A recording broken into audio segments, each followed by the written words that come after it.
welcome back to Sassy Jack Stitchery and Yonder Ways. Yonder Ways is the floss tube channel for Sassy Jack Stitchery, so welcome if this is your first time. And if it's not your first time, welcome back. We appreciate you. You can also keep up with Sassy Jack Stitchery on Instagram and Facebook.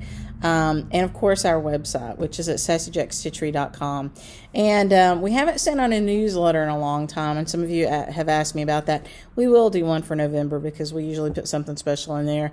So we'll get one out for November, but it's been such a crazy year, honestly, just to keep up with the shop and keep up with some other things. It's just easier for us to do it by video. So I appreciate you giving us that luxury and that privilege of just talking to you by video. This video is going to focus really on Hollandse Merklap. And let me show you Hollandse Merklap if you haven't seen it. So this is the model for Hollandse Merklap. And that is just Dutch for Dutch sampler. And this is a design by Jeannette Douglas Designs. And I love Jeannette. You know, we have been using her book to do our Learning Stitches program. And this is one of my favorite samplers. I really wanted to do it in August for my birthday month and push that to October because we just couldn't get through everything and get all the supplies during the pandemic.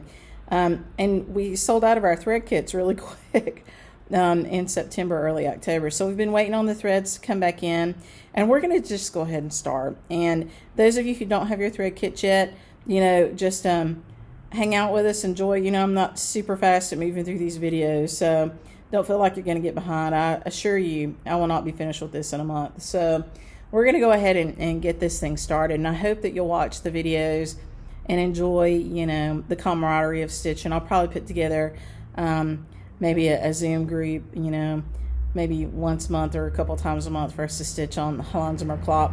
And I've got some really special things in mind for the people who are stitching it with us. So I hope if you haven't been persuaded yet and you love the color and the beauty of the sampler, you'll join us. I love all the colors, and I love Holland. I lived over there for a little while, so it has a special place in my heart, as you'll see with some other Dutch samplers that Sassafras Samplers comes out with sometime soon. So this is the beautiful model. Thank you, Jeannette, for loaning it to us. And you can see why it's important to kind of get the thread kit with this one. I don't know that there even are any conversions to DMC or anything like that, but if you want to give that a try, you can certainly buy the chart and pick some threads from your stash, some variegated floss, things like that, and see what you can do with that. So just a heads up that this little video is going to be a lot to do about Hollandse Merklap. So this is your model. Let's talk about supplies. This model was stitched originally on 32 count mocha, and that's what this is, a lot mocha from Zwiger.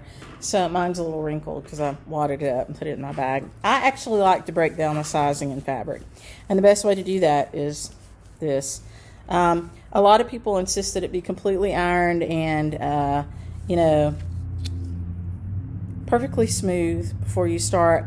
That's your call. You can certainly do that. In the process of stitching, that perfectly ironed thing kind of goes out the window because you've got hoops and, you know, you're holding it in hand, doing whatever you're doing with it. So anyway, I like to kind of soften up the fabric by doing that, but you do it however you want. This is a solid dye fabric. There's no variegation to it. If you buy it from us, we do cut and serge it, custom cut. So this is the perfect right size for it. Now, some of you ask about stitching it on a higher count. I don't really recommend that just because there's a ton of specialty stitches in here. And this sampler is about seeing the beauty of the specialty stitches. So I really want you to do that. Now, if you're afraid of specialty stitches, this is a great thing for you to learn with. If you haven't done learning stitches with us, this one has some other ones in it because I'm going to show you the specialty stitches as we go through it. There'll be a little video tutorial on every specialty stitch that we have to do here. So don't be afraid. You can stitch it with me, no big deal. But so this is your linen. It's a 32 count light mocha. It is exactly what it's called for, and it's a Zwiger base. So there's that. And of course the chart, and the chart is fabulous. So this is what the front of the chart looks like. Now Jeannette has already broken this into bands because it is a band sampler. So she's already gone through, if you own the chart, and she's identified the bands. And it starts at the top and it works its way down like a traditional band sampler. And that's what we'll follow to stitch it. There's no reason to kind of break it up further. The first thing that you need to start to work on is the border. And the border is beautiful. And you don't necessarily have to stitch the whole border, but you certainly want to stitch the top and stitch down, at least a third, so that you can get the placement of your other interior pieces done. I don't know that I'll get the whole border stitched before I start. That's not typically me. Some people love to do that, and I don't think there's anything wrong with that. I just don't know that I have the patience to do the whole border. I want to do something fun, right? So I will probably get, the top done and at least a third down each side done so that I get placement. The border is really important to get placement.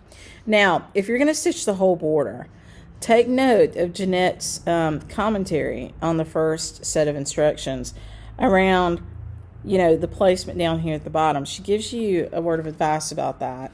And she also talks about the little satin stitches in the tulips. So, and she does talk about the tulips, which are fabulous. So tulips are, she says, I'll use Jeanette's words for you. She says that tulips, the symbolism of tulips in samplers is perfect love. And she thinks in this case, in her sampler that she designed, they really more represent Holland. And that is the case for me. Dutch tulips are an eternal symbol of Holland for me. And for most people, I think, who know anything about tulips. But I love tulips. They're one of my favorite flowers. Tulips and Gerber daisies. I just love, love, love, love. So, start with your border. I'm going to start up here in the upper left and kind of work around. And so let me talk to you as well about some of the other things she says about the border. So, cross stitch the border is noted. The tulips have a piece that is satin stitched. Satin stitch where you see the black lines on the tulips in NPI 222, and use a mix of over 2 or over 4 fabric threads. And then she gives you a note about the bottom corners. The swirls on the left have an extra stitch as noted. Okay, so just make sure that you read her notes. I mean, she's walking you through this step by step. You can't go wrong. And then she goes into truly row 1, which is the first row of the band sampler, which has the Hungarian hearts. So I would suggest that your first endeavor is to start to work these tulips. Now, satin stitch is just a long stitch. It's just a long stitch, and she tells you do it over 2 threads or over 4 threads. And she's got some other stitches diagrammed in here. I'll put a diagram up of a satin stitch for you, but it literally is just a stitch over the threads. You generally, when you're doing a satin stitch, you want to keep going the direction that you're going, right? You don't want to go to one side, jump over a little thread, and come back. It adds stability to the thread if you're carrying underneath. So in other words, if you come up here and you go on the top and you go over here and you go down, you want to circle back underneath, come back up over here, and go over the top again and go down. You don't want to just drop down a thread and go back. I know that makes you feel like you're saving thread, but it actually doesn't give enough stability to the threads on the back. It doesn't give great stability to the stitch. So make sure that you're literally going around when you do those satin stitches. And so if you look at the tulips, you can see on your diagram, you can see really clearly the little black stitches. They're just straight stitches, and that identifies your satin stitches. And so each box on this chart represents 2 threads on linen. Each box represents 2 threads, just like a normal chart.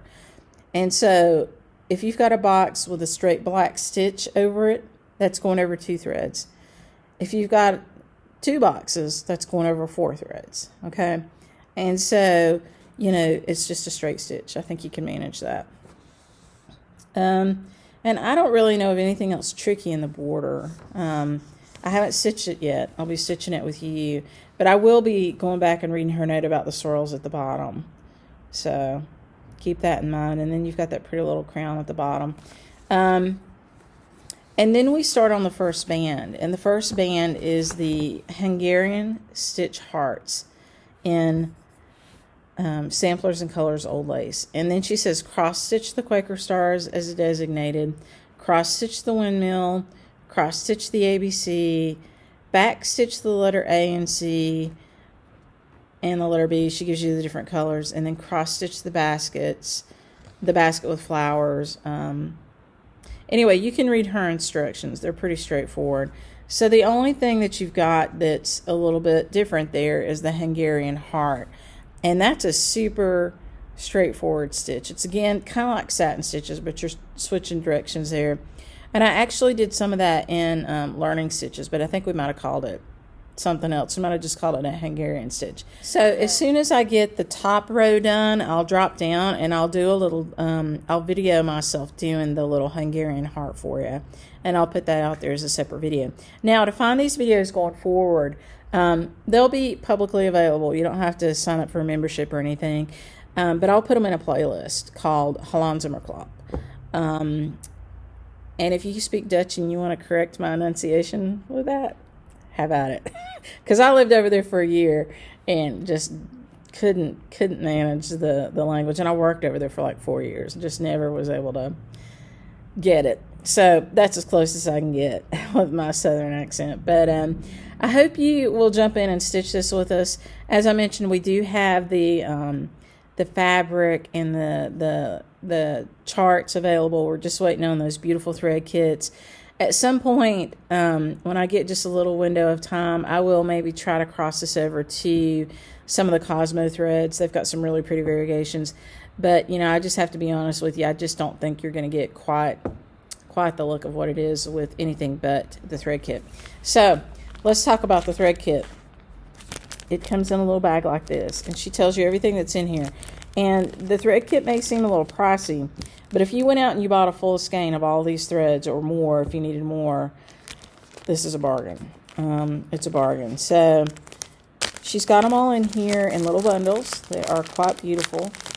And on the front, she tells you that you've got 3 skeins, and she tells you what's in what skein. So it makes it easy for you. You know, some of you may know some tricks with just pulling a single thread out of this skein without having to undo it. If you do, have at it. You know, I'm not good with that. But I will probably take my threads out, and you can keep them on the little teardrop thread rings and keep them that way, or you can put them in floss bags, which is what I like to do, which there's 2 different brands. There's one called Floss Pack, and there's something else. I forget what it's called, and we carry both of them. It just depends on where we're getting what we have at what time. They work the same. It's just a little Ziploc, and you write the number on the front, and you can put it on a ring. This is what I'll do with mine to keep them together on this ring. So you'll want to get your threads organized. Make sure you do that, and you have figured out what's what. You don't want to be messing around with that, and then you don't know what it is.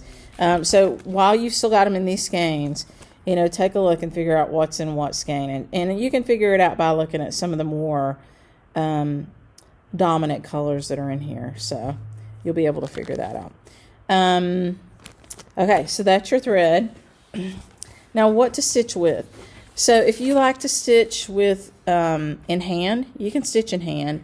These specialty stitches, I like to do them in a hoop or a Q-snap. You could do it on scroll frame, whatever works for you. This size hoop I like a lot. It is the 5/8 inch hoop, and it's a 6 inch, I think. I like this a lot. It's a little bit small, but I like it for moving it around. Now, I will tell you that this large oval hoop would fit perfectly on this sampler, and it's kind of cool because it does fit the bands perfectly. So if you have this hoop, this is a great opportunity to use this hoop. I think it'd be perfect for this sampler. And I have a small one of these that I like a lot too, and I move it around a lot. Probably for this one, I might try this one and see how it goes, because I think I can fit most of a whole band on here. And it's kind of nice to fit borders because you can turn it and stitch your borders on it. So I've always enjoyed this one for that. But, old habits die hard, and I might be back in something like this. And if you've got a Q-snap, Q-snaps are great. Don't be afraid to use your Q-snap. On a Q-snap, as always, make sure that you have something between your linen and the snap part of the Q-snap, the part that you take off, because you don't ever want to have to pull that snap off and either pull it across and run some stitches or pull it up and dig in. That's not good. So I always stitch with a piece of wool, actually. Piece of, like backing wool or something between my snappy part and my fabric.